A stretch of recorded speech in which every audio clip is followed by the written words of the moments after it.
ராகுல் காந்தியின் ஆட்டம் bomb August 7ஆம் தேதி, ஆட்டம் பாம் 2.0 செப்டம்பர் 18ஆம் தேதி. இன்னும் ஒரு சில நாட்களில் ஹைட்ரோஜன் பாம்பை கொண்டு வர இருக்கிறேன்.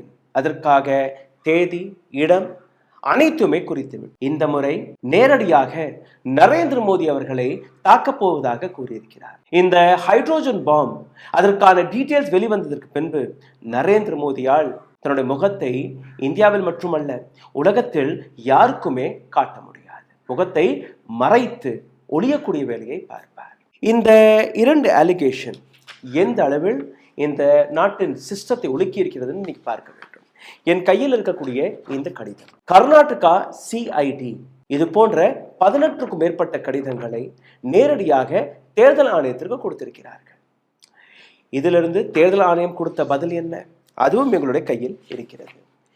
தேர்தல் ஆணையம் சிஐடி எழுதிய இந்த கடிதங்களுக்காக கொடுத்த பதில், இந்த கடிதத்தில் அவர்கள் கேட்ட கேள்வி, இவர்கள் கொடுத்த பதில், இந்த இரண்டுமே நான் இணைத்து உங்களுக்காக ஒரு டீட்டெயில்டான இன்ஃபர்மேஷனை கொண்டு வந்திருக்கிறேன். அதாவது இந்த கடிதங்களில் என்ன எழுதப்பட்டது, ராகுல் காந்தியுடைய கிளைம் மற்றும் தேர்தல் ஆணையத்துடைய பதில் அனைத்துமே மிகவும் ஆழமாக நீங்க பார்க்க வேண்டும். இந்த நாட்டு மக்களுக்கு கிடைத்த அந்த ஓட்டுரிமை, ஓட்டு அதிகாரம், இந்த நாட்டு பிரஜைதான் ராஜா, அரசாங்கம் சேவகர், இதைத்தான் 1947ஆம் ஆண்டு நமக்கு சுதந்திரம் கிடைத்ததற்கு பின்பு 1950s நமக்கு ஒரு கான்ஸ்டியூஷன் கிடைத்த போது இந்த நாட்டு லீடர்ஸ்கள், இந்த நாட்டு மக்களுக்கு கொடுத்த ஒரு மிகப்பெரிய அதிகாரம். அதாவது நீங்க இந்த நாட்டில் ஆளக்கூடிய அரசாங்கத்தை தேர்வு செய்யலாம், யாருமே ராஜா கிடையாது. ஆனால் சமீப காலமாக இந்த நாட்டில் ஒரு சில அரசியல்வாதிகள் தன்னை ராஜா போன்று சித்தரித்து வருகிறார்கள். கர்நாடகாவின் ஆனந்த் கான்ஸ்டிடுவன்சி, இதை பற்றி தான் செப்டம்பர் 18ஆம் தேதி ராகுல் காந்தியோடைய ஒரு பிசி இருந்தது. கர்நாடகாவின் ஆனந்த் கான்ஸ்டிடுவன்சியில் கிட்டத்தட்ட 6080 ஓட்டுகளை திருடியதாக, அதற்கான அட்டெம்ப்ட் நடந்ததாக ராகுல் காந்தி கூறியிருந்தார். தேர்தல் ஆணையம் உடனுக்குடன் அதற்கான பதிலும் கொடுத்தது. பதில் என்ன? ராகுல் காந்தி பேசுவது அனைத்துமே பொய், இதை நம்பாதீர்கள். இதே போன்று ஆகஸ்ட் மாதம் 7ஆம் தேதி ராகுல் காந்தியுடைய அந்த பிசியில் தவறான முறையில் ஓட்டுகள் சேர்க்கப்பட்டதாக கூறியிருந்தார். அது டியூப்ளிகேட் ஓட்டாக இருக்கட்டும், டியூப்ளிகேட் அட்ரஸஸ்களாக இருக்கட்டும், அல்ல ஒரே அட்ரஸில் 100, 200, 500 நபர்கள் சேர்க்கப்பட்டதாக இருக்கட்டும், இது எல்லாமே எவிடன்சஸ்கள் வழியாக ராகுல் காந்தி எடுத்து வைத்த குற்றச்சாட்டுகள். அங்கேயும் தேர்தல் ஆணையம் எடுத்து வைத்தது, ராகுல் காந்தியை நம்பாதீர்கள், don't take him seriously, he is just blabbering, there is no authentic information what he has, it is baseless. Okay, now who is Rahul Gandhi? First of all, you need to understand this. Rahul Gandhi, is he just an MP? No. Rahul Gandhi, is he just a member of Congress? No. Rahul Gandhi is a leader of opposition. That means இந்த நாட்டின் 60% வாக்காளர்கள், 60% வாக்காளர்கள் யாருக்கு ஓட்டு போட்டார்களோ அவர்தான் leader of opposition. அதாவது வாக்குப்பதிவு நடக்கும்போது ஆளும் கட்சியை தேர்வு செய்வதற்காக மற்றும் வாக்குப்பதிவு நடப்பதில்லை, எதிர்கட்சிகளை பலப்படுத்துவதற்காகவும் மக்கள் ஓட்டு போடுவார்கள். ஒரு பக்கம் ஆளும் கட்சி, இன்னொரு பக்கம் எதிர்கட்சி. ஆளும் கட்சிக்கு 40% ஓட்டு விழுந்தது என்றால் எதிர்கட்சிக்கு 60% ஓட்டு விழுந்திருக்கிறது. That means a person who is leading the entire opposition has to be taken seriously. Did the Election Commission of India taken Rahul Gandhi seriously is what the question is. And what was the result? What was the claim?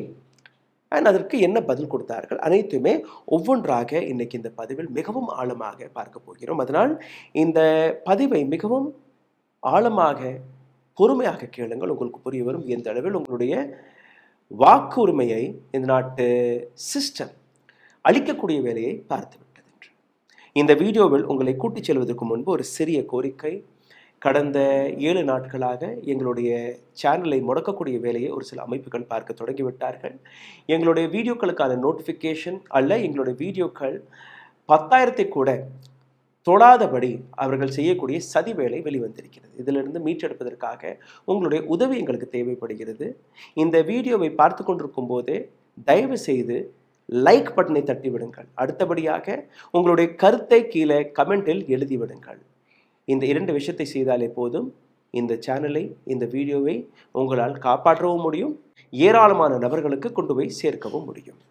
இதை நீங்கள் செய்வீர்கள் என்று நம்பி இந்த வீடியோக்குள் உங்களை நான் கூட்டிச் செல்கிறேன். கர்நாடகாவின் ஆலந்த் கான்ஸ்டிடியூன்சி, இங்கே ஒரு 6000க்கும் மேற்பட்ட ஓட் தவறான முறையில் delete செய்யப்பட்டதாக கூறியிருந்தார். ஆகஸ்ட் 7ஆம் தேதி என்ன? எடிஷன். செப்டம்பர் 18ஆம் தேதி என்ன?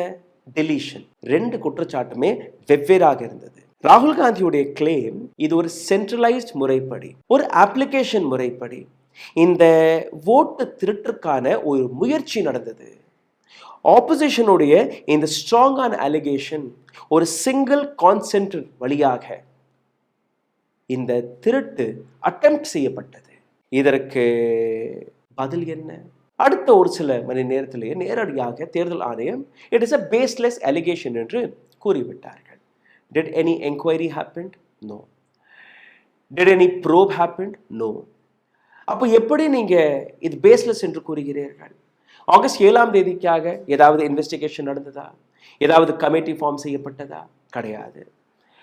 ஸோ ஆகஸ்ட் 7ஆம் தேதியாக இருக்கட்டும் அல்ல செப்டம்பர் 18ஆம் தேதியாக இருக்கட்டும், இந்த 2 முறையுமே ராகுல் காந்தி எடுத்து வைத்த ஏராளமான அலிகேஷனுக்கு எந்த விதமான என்கொயரியும் நடத்தாமல் எப்படி இது ஒரு பேஸ்லெஸ் என்று நீங்க தட்டி கழிக்கக்கூடிய வேலையை பார்க்கிறீர்கள். இந்த இடத்துல நீங்க பார்த்தீர்கள்னா ராகுல் காந்தி நேரடியாக எலெக்ஷன் கமிஷன் ஆஃப் இந்தியாவிற்கு எதிராக கேள்விகளை எடுத்து வைக்கும் போது நேரடியாக தேர்தல் ஆணையம் முன் வந்து நாங்கள் ஒரு என்கொயரி நடத்துகிறோம், இந்த என்கொயரிக்கு பின்பு வரக்கூடிய ரிசல்ட்டை உங்களுக்கு முன்பு எடுத்து வைப்போம் என்று அவர்கள் கூறியிருக்கலாம். They cannot deny that it is a baseless allegation. Point number 1. ரெண்டாவது, EC issued a statement dismissing the allegations are baseless. How? ரெண்டாவது நீங்க பாருங்க, ராகுல் காந்தியுடைய பிரசன்டேஷன் இண்டிவிஜுவல்ஸ்கள் யார் பாதிக்கப்பட்டார்களோ, இப்போ என்னுடைய பெயர் நீக்கப்பட்டதென்றால் என்னை கொண்டு வந்து நிறுத்தியிருக்கார். யாரால் நீக்கப்பட்டதுன்னு நீங்க பார்த்தீர்கள்னா அந்த நபரையும் கொண்டுட்டு வந்து அந்த ப்ரெஸ் கான்ஃபரன்ஸில் நிறுத்தியிருந்தார். அதற்கான எக்ஸாம்பிளெல்லாம் நான் ஏற்கனவே எடுத்து காட்டியிருக்கேன். அதற்கான ஸ்லைடெல்லாம் நீங்கள் பார்த்துட்ருக்கீங்க.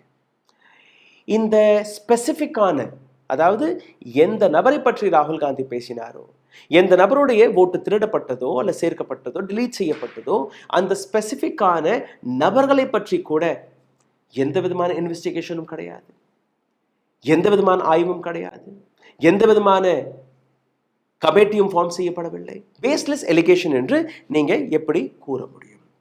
இந்த இடத்துல நீங்க பார்த்தீர்கள்னா ஆலந்த் கான்ஸ்டிடுவன்சியில் இருக்கக்கூடிய காங்கிரஸ் 2023ஆம் ஆண்டு கிட்டத்தட்ட ஒரு 8000 ஓட்டு வித்தியாசத்தில் வெற்றி பெறுகிறார்கள். 8000 ஓட் வித்தியாசத்தில் காங்கிரஸ் தானே வெற்றி பெற்றது. அப்போ அவர்கள் இதற்காக அந்த கான்ஸ்டிடுவன்சியில் போய் அலிகேஷன் எடுத்து வைக்கிறார்கள் என்று அதை கூறுகிறார்கள். இந்த கடிதங்களுக்கு நான் வருவேன். இது ரொம்பவே முக்கியமான எவிடன்ஸ். இதை நீங்கள் ஆழமாக பார்க்க வேண்டும். இந்த கடிதத்தில் கேட்கப்பட்ட ஒவ்வொரு கேள்வியும் நீங்கள் படித்து பார்த்தீர்களோ உங்களுக்கு புரிய வரும். எப்படி election commission of India misleading என்கிற வார்த்தையை வைத்து, பேஸ்லெஸ் என்கிற வார்த்தையை வைத்து இந்த ஒட்டுமொத்த திருட்டையே, அந்த திருடர்களையே ஷீல்ட், அதாவது காப்பாற்றக்கூடிய வேலையை பார்த்து வருகிறது. 2023ஆம் ஆண்டு ஆலந்த் என்கிற இந்த கான்ஸ்டிடுவன்சியில் காங்கிரஸ் 8000க்கும் மேற்பட்ட ஓட்டு வித்தியாசத்தில் வெற்றி பெறுகிறார்களோ, BR பாட்டீல் என்கிற நபர் காங்கிரசின் வேட்பாளர், அவருடைய கம்ப்ளைண்ட்டுக்கு பின்பு நேரடியாக தேர்தல் ஆணையமே ஒரு FIR போடுகிறது. இந்த FIRல் நீங்க பார்த்தீர்கள்னா இந்த இடத்தில் ஓட்டு திருட்டிற்கான ஒரு அட்டெம்ப்ட் நடந்தது என்கிற விஷயத்தை அவர்களே ஒப்புக்கொள்கிறார்கள். அதை வைத்து என் கையில் இருக்கக்கூடிய இதே கடிதம், கர்நாடகா CID எழுதிய இதே கடிதம், முதல் கம்ப்ளைண்ட் BR பாட்டீல், அந்த கம்ப்ளைண்ட் CIDக்கு ரெஃபர் செய்யப்படுகிறது. CID அதற்கு பின்பு இது போன்ற 18க்கும் மேற்பட்ட கடிதங்களை தேர்தல் ஆணையத்திற்கு எழுதிய பின்பு கூட எதற்காக எந்த விதமான பதிலும் கிடைக்கவில்லை. தேர்தல் ஆணையம் கூறுகிறது, நாங்கள் அடுத்த மாதமே நாங்கள் அதற்கான பதில் கொடுத்து விட்டோம். ஆமாம், அந்த கடிதம் என் கையில் இருக்கு. ஆனால் அதற்கான பதில் என்ன, அதையும் நீங்க பார்க்க வேண்டும். EC does not order time bound inquiry to address these allegations and clear the air. rather simply dismissing them through press statements. ஒஃபிஷியலாக எந்த விதமான என்கொயரியும் நடத்தாமல் இது போன்ற அலிகேஷன் வருது. காற்றில் இருக்கக்கூடிய அது போன்ற அலிகேஷன்ஸ்களை நேரடியாக மக்களுக்கு முன் வந்து அதை விளக்கம் கொடுத்து இது தவறு, ராகுல் காந்தி மனதில் இருக்கக்கூடிய குழப்பங்கள் அது தவறாக இருக்கிறது, இதற்கான விளக்கம் இதுதான் என்று எங்கேயுமே கூறவில்லை. ஒரு ப்ரெஸ் ஸ்டேட்மெண்ட்டை மட்டும் அவர்கள் ரிலீஸ் செய்து விட்டார்கள். It is a baseless allegation என்று. ரெண்டாவது நீங்கள் பாருங்க, எலெக்ஷன் கமிஷன் வோட் டெலிஷன் என்கிற இந்த விஷயத்திற்காக பதிலும் கொடுத்திருந்தார்கள். அதாவது ஆன்லைன் வழியாக ஓட்டு திருட்டெல்லாம் நடக்க முடியாது, ஓட் டெலிஷனும் நடக்காது, ஓட் அடிஷனும் நடக்காது என்கிற இந்த விளக்கத்தை கொடுத்திருந்தார்கள். ஆனால் இதே இடத்துல நீங்கள் பார்த்தீர்கள்னா ராகுல் காந்தியுடைய அலிகேஷனில் இட் இஸ் அன் அட்டெம்ப்ட் என்று மட்டும்தான் கூறினார், ஓட்டு திருடப்பட்டதாக எங்கேயுமே கூறவில்லை. Point number 1. ரெண்டாவது, இசி அதை அக்னாலேஜ் செய்து ஒரு எஃப்ஐஆரை போட்டிருக்கிறார்கள். அதாவது this was an unsuccessful attempt. It was an unsuccessful attempt which occurred in 2023. இது தேர்தல் ஆணையத்துடைய பதில். ஆமாம், அது போன்ற திருட்டு நடந்தது, நடக்க ஒரு முயற்சி நடந்தது, அதை நாங்கள் தடுத்து நிறுத்தி விட்டோம். Very good. பட் இந்த இடத்துல தான் கேள்வி, எலெக்ஷன் கமிஷன் ஆஃப் இந்தியாவுடைய சிஸ்டம் ஃபுல் ப்ரூஃபாக இருந்தால் எதற்காக நீங்கள் எந்த விதமான என்கொயரியும் நடத்தவில்லை? அப்படி உங்களுடைய சிஸ்டம் இவ்வளோ ஃபுல் ப்ரூஃபாக இருந்தால் பிஜேபியின் யூனியன் மினிஸ்டர் நிதின் கட்கரி அவர்கள் எதற்காக இந்த கிளைமை எடுத்து வைக்கிறார்? ராஜ்தீப் சர்தேசாய்க்கு ஒரு இன்டர்வியூ கொடுக்கும்போது Nitin Gadkari, who is a very very senior leader of BJP, he himself accepted that அவருடைய கான்ஸ்டிட்யூவன்சிகள் 1.5 லட்சம் ஓட்டுகள் delete செய்யப்பட்டது, 1.5 லட்சம் ஓட்டுகள் delete செய்யப்பட்டதாக அவரே கூறுகிறார். நிதின் கட்கரியுடைய இன்னொரு ஆங்கிள் நீங்க பார்த்தீர்கள்னா, மோடி அண்ட் ஷா அவரை தோற்கடிப்பதற்காக அனைத்து வேலையுமே பார்த்தார்கள். நம்ம அனைவருக்குமே தெரியும். அவரை தோற்கடிப்பதற்கான அனைத்து முயற்சியுமே குஜராத் லாபி எடுத்து வைத்தது. அப்போ நிதின் கட்கரி போன்ற நபர்கள், பிஜேபியை சார்ந்த நபர்கள், ரூலிங் கவர்மெண்ட்ல இருக்கக்கூடிய நபர்களே ஆமாம் ஓட்டு திருடப்பட்டதை அவர் எடுத்து வைக்கும் போது எதற்காக எந்த விதமான என்கொயரியும் நடத்தவில்லை? எதற்காக தேர்தல் ஆணையம் இது போன்ற எக்ஸ்கியூஸ்களை வைத்து நழுவ பார்க்கிறது? ரெண்டாவது, ராகுல் காந்தி இந்த இடத்துல நீங்க பார்த்தீர்கள்னா சீரியஸான அலிகேஷன்ஸ்களை வைத்த பின்பு கூட தேர்தல் ஆணையம் தன்னுடைய கிரெடிபிலிட்டியை, அதாவது இப்போ நீங்க யார்கிட்ட போய் கேட்டீங்கன்னா கூட தேர்தல் ஆணையம் டிரான்ஸ்பரண்டாக வேலை பார்க்கவில்லை என்றுதான் கூறுகிறார்கள். அப்போ தேர்தல் ஆணையம் ஒரு இண்டிபெண்டன்ட் பாடி, இந்த நாட்டு வாக்காளர்களுடைய உரிமைகளை அதிகாரங்களை காப்பாற்றக்கூடிய பொறுப்பு தேர்தல் ஆணையத்திற்கு கொடுத்தது. தேர்தல் ஆணையம் எந்த அரசியல் கட்சிக்குமே வேலை பார்க்கக்கூடாது. தேர்தல் ஆணையம் ஒரு நான் பயஸ்டாக இருக்க வேண்டும் என்கிற அந்த பொறுப்பு நடக்கிறதா? மக்கள் மனதில் இந்த மெசேஜ் போகிறதா? கிடையாது. தேர்தல் ஆணையம் இஸ் ஆக்டிங் பயஸ்ட். இதுதான் மக்களிடம் போய் சேர்ந்திருக்கிறது. அப்போ எந்த விதமான வெளிப்படைத்தன்மை இல்லாமல் தேர்தல் ஆணையம் வேலை பார்க்கும்போது தேர்தல் ஆணையம் நிச்சயமாக ஒரு என்கொயரியை அமைத்து, ஒரு கமிட்டி அமைத்து, ராகுல் காந்தி பொய் பேசியிருந்தால் கூட ராகுல் காந்தி மீது நீங்க வித் எவிடன்சஸ்கள் அதை ப்ரூவ் செய்திருக்கலாம். ஆகஸ்ட் 7ஆம் தேதி நடந்த பிரஸ் மீட்டுக்கு கூட இதுவரை எந்த விதமான பதிலும் கிடையாது. செப்டம்பர் 18ஆம் தேதி நடத்திய 2வது பிரஸ் மீட்டுக்கும் இதுவரை எந்த விதமான பதிலும் கிடையாது. வரக்கூடிய ஹைட்ரோஜன் பாம் அதை தடுத்து நிறுத்துவதற்காக ஒட்டுமொத்த ஐடி செக்டர், பிஜேபியின் ஐடி செக்டர் எல்லாமே இன்னைக்கு களத்தில் இறங்கி விட்டார்கள். Just by saying baseless allegation நீங்கள் இதை சாதாரணமாக விட முடியாது. ஏன்னா ராகுல் காந்தி தன்னுடைய 2வது பிரஸ் மீட்டில் அவர் எடுத்து வைத்த ஒரு மிக முக்கியமான ஆதாரம், ஒரு சில ஆதாரங்கள் அதில் இதுவும் ஒன்று. காலை 4:07 ஒரு நபர் எந்திரிக்கிறார். ஏர்லி மார்னிங் 4:07 AM 36 நொடிகளில் ஒரு ஃபார்ம், 2 ஃபார்ம்களை நிரப்பி 2 பேருடைய பேரை delete செய்வதாக கூறியிருந்தார்.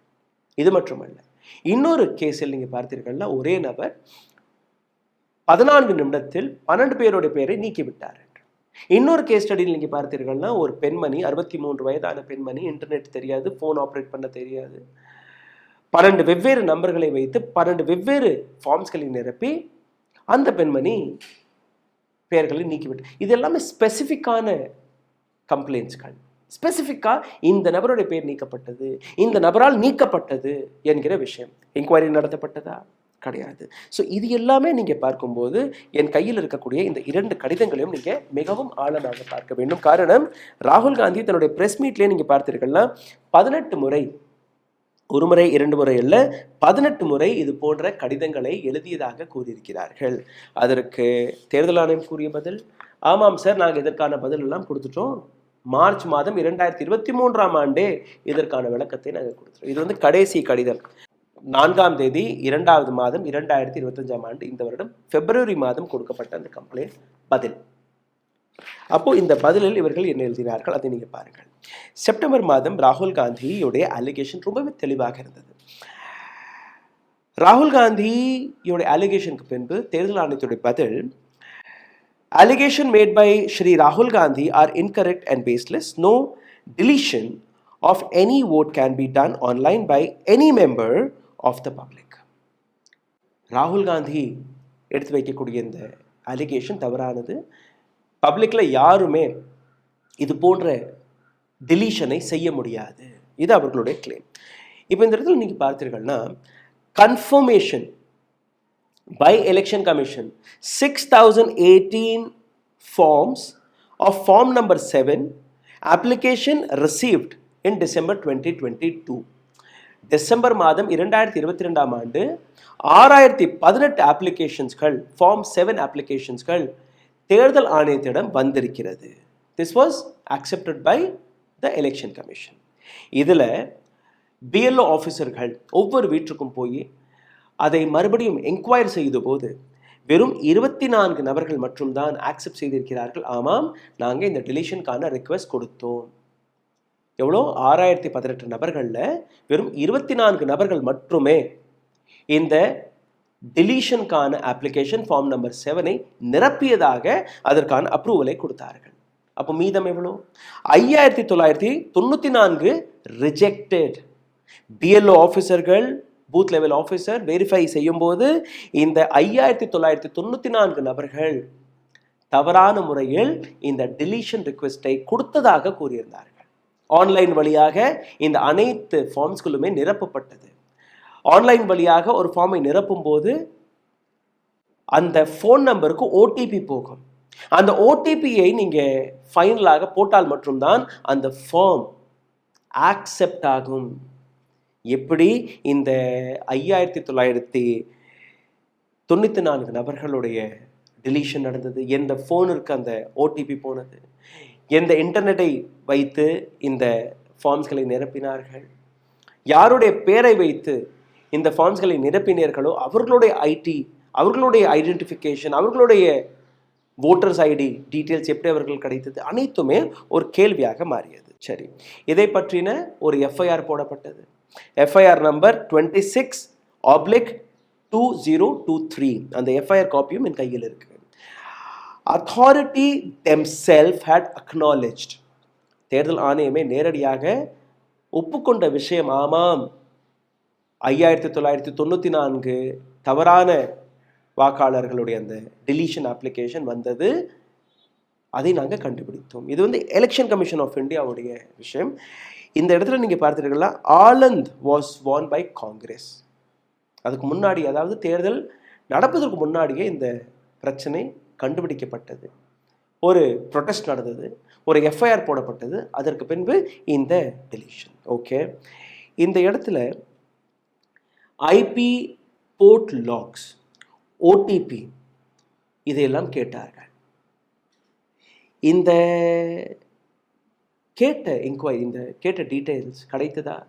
இந்த கடிதத்தை நீங்கள் பார்க்கும்போது எந்த விதமான பதிலும் கிடைக்கவில்லை. எந்த ஃபோன் நம்பர், எந்த IP அட்ரஸ், எந்த டெடிகேட்டட் IP அட்ரஸ் எதுவுமே கிடைக்கவில்லை.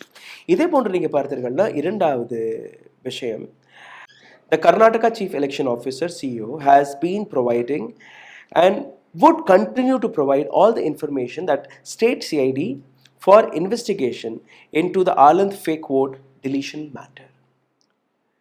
நேரடியாக கர்நாடகா தேர்தல் ஆணையம் கொடுத்த பதில், நாங்கள் ஏற்கனவே இவர்கள் கேட்டது எல்லாத்தையுமே கொடுத்துட்டோம், இதற்கு மேலும் நீங்கள் பார்த்தீர்கள்னா நாங்கள் கோஆப்ரேட் செய்து அவர்கள் கேட்பதெல்லாம் கொடுப்போம் என்று கூறியிருந்தார். ஆனால் உண்மை என்ன?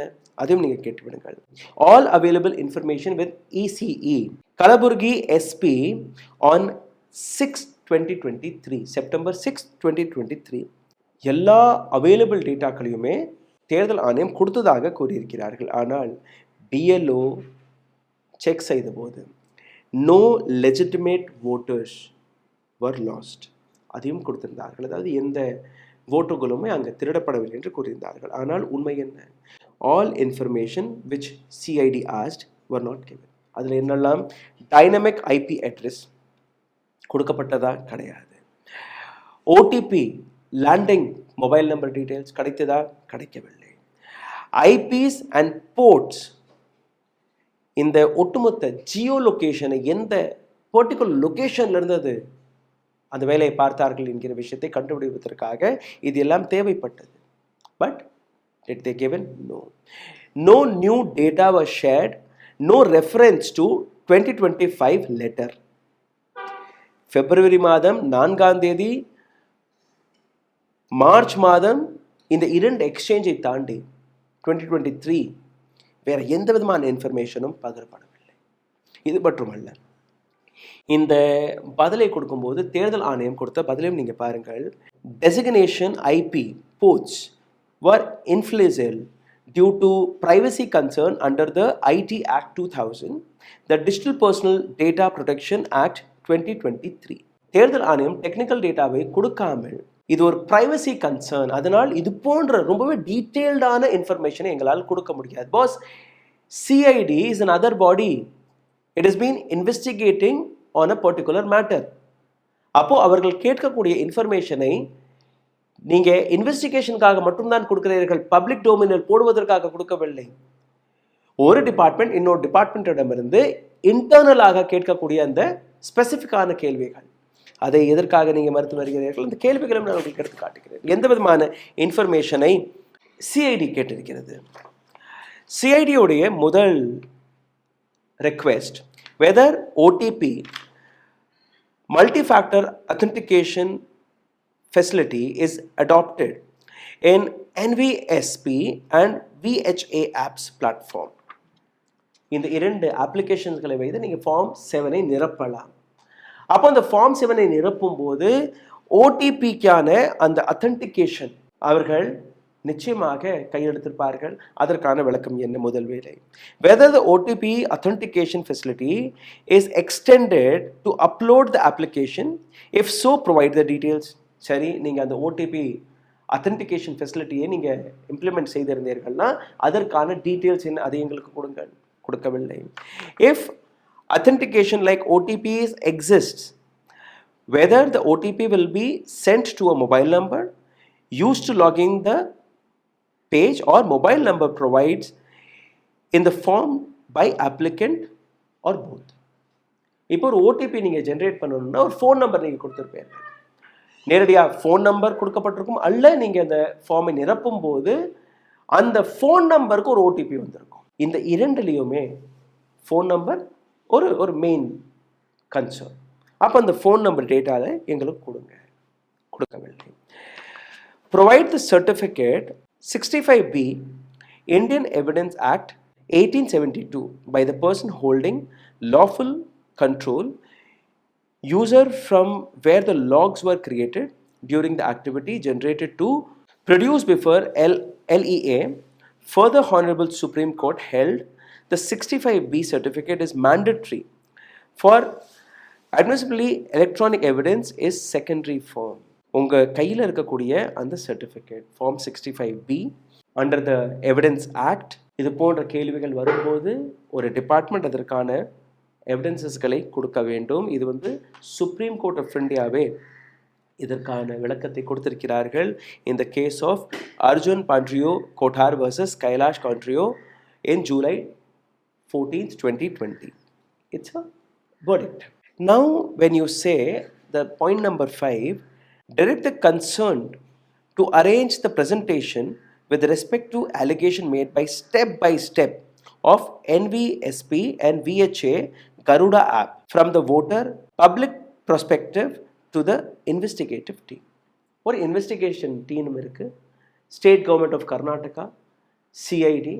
அவர்களுக்கு இந்த இரண்டு அப்ளிகேஷன், ஒரு அப்ளிகேஷன் NVSP, இரண்டாவது வந்து VHA கருடா. இந்த 2 அப்ளிகேஷன் வழியாக நீங்கள் எப்படி இந்த ஃபார்மை நிரப்புகிறீர்கள், எப்படி இந்த ஒட்டுமொத்த ப்ராசஸ் நடக்கிறது, எப்படி அந்த OTP போகுது, எந்த இடத்துல இருந்து இந்த IP அட்ரஸ் எடுக்கப்படும், அனைத்தையுமே நீங்கள் ஸ்டெப் பை ஸ்டெப்பாக இங்கே அதற்கான விளக்கத்தை கொடுங்கள் என்று கேட்டபோது அதுவும் கொடுக்கப்படவில்லை. இப்போ ராகுல் காந்தி மீதும் ஒரு அலிகேஷன் இருக்கு. Every one is not fair. ராகுல் காந்தியோடைய இந்த ஆதாரங்கள் அந்த அளவில் ஃபுல் ப்ரூஃபாக இருந்தால் எதற்காக நீங்கள் ப்ரெஸ் மீட் வைக்கிறீங்க? சரி, ப்ரெஸ் மீட் வச்சுட்டீங்க, ஏன் நீங்கள் கோர்ட்டை நாடி போகவில்லை? எந்த விதமான கம்ப்ளைண்ட்டும் நீங்கள் ஃபைல் செய்யவில்லை. ஆஸ் பர் ராகுல் Gandhi, as per the Congress, they are saying vote chori has been happened. தேர்தல் ஆணையம் ஓட்டை திருடி இருக்கிறது. தேர்தல் ஆணையம் ஓட்டை திருடி ஒரு ஸ்பெசிஃபிக்கான கட்சிக்கு அதற்கான லாபத்தை கொடுத்து வருகிறார்கள். ஏன் ராகுல் காந்தி இதுவரை கோர்ட் செல்லவில்லை? Why there was one press meet held on August 7th and later there was no court case filed? Why there was second press meet happened on September 18th and after that no cases filed? இப்போ நீங்கள் hydrogen பாம்பிற்கான ஒரு பிரச்சாரத்தை நடத்தி வருகிறீர்கள். when you have so much of evidences you can go. So இந்த இடத்துல நீங்கள் பார்த்தீர்கள்னா இந்த ஒட்டுமொத்த வீடியோவிற்கான சாராம்சம் இதுதான். என்கொயரி நடத்தணும். என்கொயரி நடத்தாமல் எந்த விதமான அலிகேஷனும் நீங்கள் ப்ரூஃப் செய்ய முடியாது. நீங்கள் ஒரு ப்ரெஸ் மீட் வைக்கிறீங்க, அதே போன்ற ஒரு பப்ளிக் ஆர்டரை அவர்கள் கொடுத்துட்டு வர்றாங்க தேர்தல் ஆணையம். that it is baseless. You are saying it is proof. You are saying baseless. Until unless you get on to a inquiry, அந்த என்கொயரி கமிட்டியில் ஆளும் கட்சியும் இருக்கட்டும், எதிர்கட்சியும் இருக்கட்டும், சுப்ரீம் கோர்ட்டுடைய முன்னாள் நீதிபதிகள் இருக்கட்டும், ஆக்டிவிஸ்ட்கள் இருக்கட்டும், இந்த தேர்தலை மிக ஆழமாக புரிந்து கொள்ள இருக்கக்கூடிய அந்த எக்ஸ்பர்ட்ஸ்கள் இருக்கட்டும். ஏன்னா இதுக்கு முன்னாடி நீங்கள் பார்த்தீர்கள்னா EVM மீது குற்றச்சாட்டுகள் எடுத்து வைத்தார். அது இதுவரை ப்ரூஃப் ஆகவில்லை. முதல் முறையாக ராகுல் காந்தி எடுத்து வைத்த விஷயங்கள் ஆதாரபூர்வமாக இருப்பதாக கூறுகிறீர்கள். Then there should be an inquiry on this. And based on that inquiry result, Election Commission of India should come in public and say in a transparent manner that this is what happened. இதுதான் உண்மை. ஏன்னா உங்களுடைய கிரெடிபிலிட்டியே இன்னைக்கு சந்தேகத்திற்கு இருக்கிறது. தேர்தல் ஆணையம் தான் இந்த நாட்டில் இருக்கக்கூடிய ஒவ்வொரு வாக்காளருடைய அதிகாரத்தை காப்பாற்றக்கூடிய பொறுப்பில் இருக்கிறார்கள். தேர்தல் ஆணையம் பிஜேபிக்காக இல்லை பிஜேபி கிட்ட இருந்து சம்பளமாகக்கூடிய ஏஜென்சி கிடையாது. அல்ல காங்கிரஸிற்காக காங்கிரஸ் அவர்களுக்கு பணம் கொடுத்து இதெல்லாம் செய்ய சொல்லவில்லை. தேர்தல் ஆணையம் மக்களுடைய ஆணையம். ஸோ மக்களுடைய கேள்விகளுக்கு பதில் நிச்சயமாக தேர்தல் ஆணையம் கொடுக்கணும். அதற்காக ஒரு என்கொயரி நடக்கணும். அந்த என்கொயரிக்கான ரிசல்ட் பப்ளிக்கு முன்பு அவர்களுடைய பப்ளிக் பிளாட்ஃபார்மில் அவர்கள் ஒவ்வொரு ஸ்பெசிஃபிக்கான கேள்விகளுக்கான பதில் கொடுக்கணும். அது ஆகஸ்ட் 7ஆம் தேதி வெளிவந்த பிரஸ் மீட்டாக இருக்கட்டும், அல்ல செப்டம்பர் 18ஆம் தேதி. There are specific examples given in both the press meets. And for specific questions, the Election Commission of India has to answer for the specific question raised. இந்த வீடியோ உங்களுக்கு பிடித்திருந்தால் தயவு செய்து இதை பகிருங்கள். உங்களுடைய கருத்துக்களை கீழே கமெண்ட் பாக்ஸில் எழுதிவிடுங்கள்.